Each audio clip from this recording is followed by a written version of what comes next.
Jorge,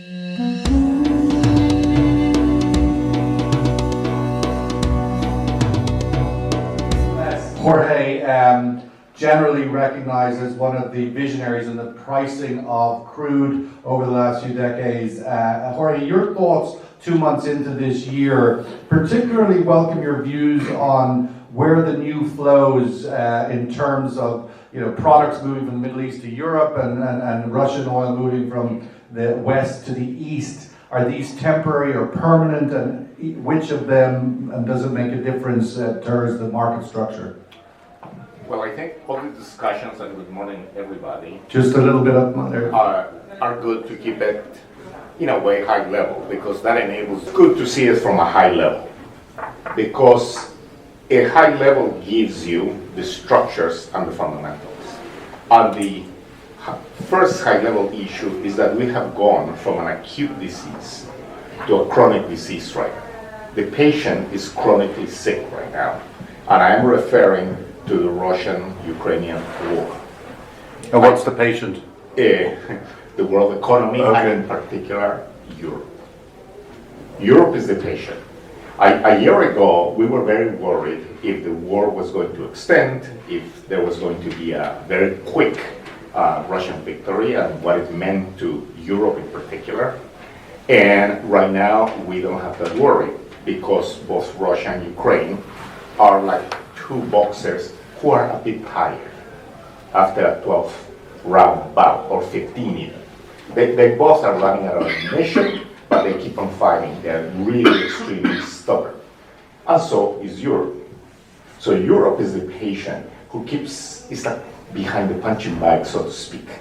And the blows start to affect the economy going forward. The world economy, and this is another high-level issue, has a lot of grit. Companies, countries are doing things that do not make economic sense.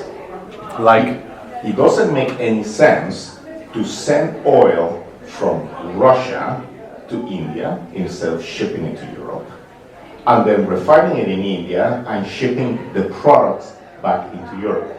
You're paying double freight. Anything where you're paying double freight or doing unusual shipping movements is economic grit. It's grit in your economic activity. So please keep an eye on what is happening to Germany. Germany in Europe is frankly the sickest of the lot. Germany economically has done very well over the decades because it had a major supplier of primary goods, whether it's gas or metals, coal, anything, and they were a converter for Russian products, primary products. And then they had a freight advantage and a cost advantage. This is why the German economy has flourished. Many people say, why did they do it that way? Well, they took advantage of that freight advantage, the supply nearby to them. At the moment, they are very sick, and the numbers are coming in. Their economy is contracting. And the reason the numbers are not horrible. And yet the DAX is still quite bionic. I mean, the DAX is, if I was to pick one thing of 2022 as the surprise of the year, to me, is the German index. Yes. The reason the economy doesn't look that sick is because of government spending. So if you take the analogy, it would be like you not being able to afford gasoline for your car, but putting it on a credit card that you will pay later. But definitely you will have to pay. So the German economy right now is being sustained by that government expenditure. But the finance economy minister yesterday noted that the interest payments from Germany to the world, because they need to borrow money, in 2 years have gone up tenfold. And they went from 4 billion to 40 billion in interest payments. And this is money that cannot be used productively in Germany anymore. It's just money going out. So if we keep at a high level, all this grit in the world system is resulting in Europe losing competitiveness. And other parts of the world that don't have the grit are able to buy inputs cheaper than they would have otherwise, are benefiting. So I look at the situation, I live in Europe, and I go, what are we doing here? What's in it for us? And I see this as part of the history of Europe, where, this is a really big thought. If you look at the world in a period of 100 years, 200 years, it doesn't matter. The area that has the most shifting in borders is Europe. Not Africa, not Latin America, not Asia, nowhere else is Europe. Europe is the most unstable continent, and we're going through another one of those. Well, Jorge, speaking of the price structures east of Suez, as you mentioned, Russian oil is being priced in not necessarily very transparent ways. What the price is clearly at some level of discount. We've got the global benchmarks. Now we have regional benchmarks with the Murban contract emerging out of Abu Dhabi. Now apparently there's talk of Zakum Upper Zakum being a new contract. Probably greater representation of the crudes in the air. How do you see the market pricing structures having managed, clearly as Chris said, the system seems to have absorbed this great turmoil. How is the pricing structures managed, and how do you see that going forward? Well, if we take it back a little bit, in the OECD, there's one major beneficiary. Not all of them have been losers, and the major beneficiary is the US economy. For them, it's definitely an upside. And for the rest of the world outside of the OECD, they have access to cheaper goods. And that helps the economy. So there's a rebalancing, actually, where inflation is going up at a lesser pace in the third world or emerging economies than in the West. In the emerging world, you always have an upward incline in prices, but that incline hasn't accelerated at the same rate as in Europe or the US, which is a very remarkable thing. So if you travel to other parts of the world, Mexico, Latin America, it's actually the pace of inflation is better than in the US. It's an incredible. The pace of inflation is better meaning lower. Lower than in the US. It's a remarkable thing. I have never experienced such a development in my life. But going back to the pricing issue, you cannot have benchmarks if they have too many constraints. It needs to be free market. They need to move to where they need to move. And among the crude oils that can act as benchmarks are, of course, the Middle East, the US, the European ones, and Russia. Those are the main crudes that flow. Because of the sanctions, the European crude has to, from a fundamental point of view, remain in Europe. So it's no longer globally tradable because Europe becomes like a sink that doesn't have enough and needs to. So what do you mean, Brent and North Sea? And needs to remain in, and it will attract others. From a marginal point of view, price discovery is actually happening in the marginal barrel. And the marginal barrel is now euros, which that one nobody could see. The marginal barrel that everybody's competing against outside of the OECD countries is euros. Because if you can buy euros at Brent minus 12, then any other marginal crude that you're selling has to compete against that 12, or whatever the number is, 7, or whatever the number is. But euros has too many constraints. So it also cannot be a benchmark. But if we look forward after the war, maybe things go back to normal.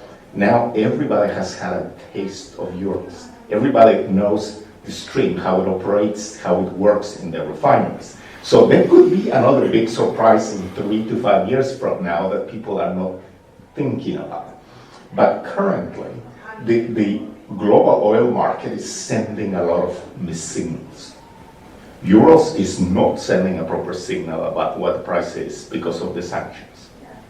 The American crude is being pulled in very strongly by Europe, so it's sending more of a higher signal than it should because it should compete in other areas, not just Europe. Brent is too far in, so everything is, frankly, is a little messed up at the moment. And everything needs development. And the development I see coming in through is not very well thought through. And I recognize the efforts in the Middle East with Upper Zakum coming in. Merban has not traded in the way it was envisioned, but I think I wrote a paper that said that. And Upper Zakum is another effort, but that splits further the liquidity in Abu Dhabi. So that's not an effort in the right direction. So if you're a market user and you have Dubai, which absorbs all of those crudes, you go, why do I need to split my liquidity and go into other areas with less liquidity? So we are seeing a lot of fragmentation is the issue. And one of the key markets that is developing, and I don't think people are paying too much attention to this one either, is the sink of India. That area, close to the Middle East, is now becoming a spot tradable market. But the price discovery process is dark. But after, all wars end at some point, even the 100 years war in Europe. At some point, it's over. Your thoughts on the reopening of China narrative, and my question to add on top of that, have we seen peak oil demand in China? Are we in the zone, give or take, 500,000 or 600,000 barrels, 15, 16 million barrels a day China oil demand, or is that just another fantasy of using the word peak too often? So many fantasies in the world, right? On renewables, on peak oil, we're already across 101 million barrels a day consumption and going up maybe to 102 this year. So everything is actually quite rosy for the oil market. But one thing that is not so rosy is the tension between the US and China. We cannot forget that. And that tension, that grip, is increasing day by day. Because the US has, I think there is a term called theocydes. There's a Greek philosopher that says that when an existing power starts to lose its preeminence, it usually leads to war with the emerging one. So there are a lot of fears that the US is becoming a little too touchy with China and is putting a lot of constraints on their exports, all the issues with the chip manufacturing. So there are a lot of issues on a global. Do you think if this latest noise, remember we had balloons and so forth, but China, the commentary out of the US government is that China's thinking of providing military support to Russia. Would that be a game changer? Would that be something that the black swan of 2023? I think if we use normal analysis, it would be hard to imagine China getting into the battle in this manner. But can you foresee China supplying more goods to North Korea and North Korea supplying more goods to Russia? I can see that. And that's a way to get around. Well, it strikes me in a way that Ukraine is China's North Korea in Europe. It's just that, it's just the thing to poke the OECD like North Korea is for South Korea, Japan. It's just keeping the weather, but staying on a certain side of neutrality as such. Correct. And I think the instrument there would be North Korea to supply the goods that Russia needs. And in fact, they're supplying stuff at the moment, so no surprises there. It would just be the pace at which it is supplied. And the US keeps on poking China and telling them what to do as if they were a small boy, when in fact China has a greater PPI than the US. So the world has reset, and it's whether we want to accept the evidence or we still are in la-la land. La-la land. So for China, they're going to be a big impact in the second half of this year. I couldn't agree more with what you said, Chris. We haven't felt it yet. It's coming. So this is a very bullish second half of the year. Just to follow up on that, Jorge, what happens if that dark side of the market continues to grow now? I live in Dubai, as Chris just referenced. There's every second door in the IFC or elsewhere seems to be a new Russian oil trader. I mean, what happens if that dark side keeps growing to be of a significant scale? Yeah, without your question, I wanted to address precisely that. Again, on the high level top, there's some Russian oil that is sold at a discount. Oil, crude oil. But the products, nobody's paying less for them, are they? No one in Europe is paying less, right? Just lift the mic a bit. Yeah, nobody in Europe is paying less for diesel or gasoline. Nobody in Africa is paying less for diesel or gasoline, nowhere in the world. So what it means is somebody's capturing that difference, that price. And some of that money, a significant part of that money, is being captured by the trade, not by the VTOLs. I hear Glencore doesn't do it, whatever, right? All those big companies that are too close to the US don't capture the big spread. But all the companies that are springing up in the Middle East, in Dubai and India are capturing that spread. All of those strange outfits in Turkey, Israel, even here, North Africa, they're capturing it. So if one keeps the idea on the high level, the pace of growth of a company like yours versus the pace of growth of a new company in the Middle East is very different, isn't it? Right? And regardless of the high interest rate, they will grow. Because these companies are from emerging countries, emerging economies. And they are very accustomed to working with very little capital and high interest rates. And no burden of regulatory oversight. Exactly. So the world is reshifting massively, massively. This war is making a split between the developed and the emerging, where the emerging is catching up very quickly. And we are entering a new world where I think Europe is really the punching bag. Last word for you, Jorge. I also wanted to note that any primary good producer will engage in passive aggression regarding any sanctions, because all the OPEC members don't want the sanctions to work, do they? Because if the sanctions against Russia as a primary producer of oil or metals were to work, then who is next down the beeline? It would be Saudi Arabia, the UAE, Iraq. Anyone that doesn't behave like the US says would then be punished with a price cap. So there would be a lot of passive aggression in all those primary sectors of the world where they will dismiss, create secondary channels. So at the end of the day, if we try to summarize everything, Europe will grow less than the rest of the world because of all the greed. That's by definition, right? And second, the counterpart is the emerging economy will grow faster than it would have otherwise because it's sucking in some of that energy. Third, China is coming back, but if we look at the long term, they have a massive demographic issue, like Korea and Japan. So things look good in Asia, but will they get very rich before they get very old? These are long-term thoughts, but they have an impact into what we do. India, on the other hand, looks good from a demographic and energy point of view. And they're very much displaying their independence. So I think good things are going to happen there.